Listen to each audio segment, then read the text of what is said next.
मिथिला के रस को पूरी धरती पर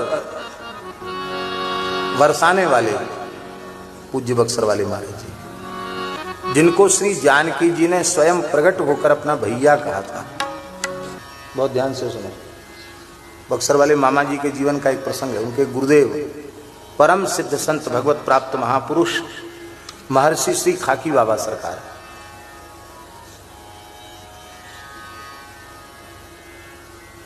एक समय की बात है,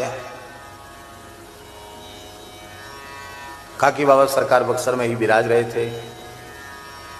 मामा जी कहीं बाहर से वृंदावन से शायद लंबी यात्रा करके पधारे थे। बाबा ने ही याद किया था, थके हुए थे, थोड़ी देर विश्राम में चले गए।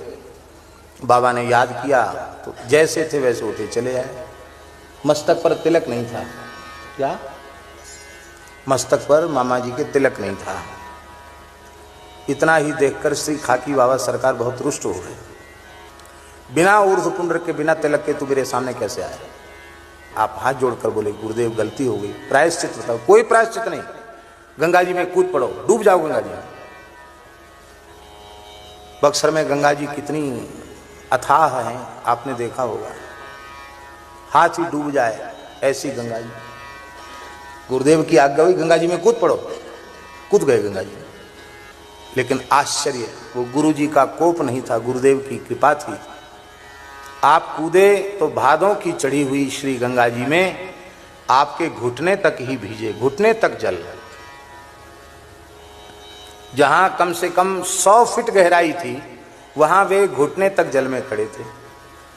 तो उन्हें आश्चर्य हुआ कि यहां तो था ही नहीं लगती थी, इतनी तेज धार में हम बह भी नहीं रहे, क्या बात है। तो और आगे बढ़े, वहां भी घुटना, मध्य धार में पहुंच गए, वहां भी घुटना। तो उन्हें समझ में आ गया कि ये गुरुदेव की ही कोई विलक्षण लीला है। मध्य धार में जब पहुंचे तो उनको बड़ी मधुर आवाज सुनाई पड़ी, भैया भैया नेह निधि। किशोरी जी की वाणी सुनाई पड़ी। देखा तो साक्षात किशोरी जी ने हाथ पकड़ लिया, कहा भैया परीक्षा हो गई, आ जाओ। किशोरी जी हाथ पकड़ के लौटा के लाए।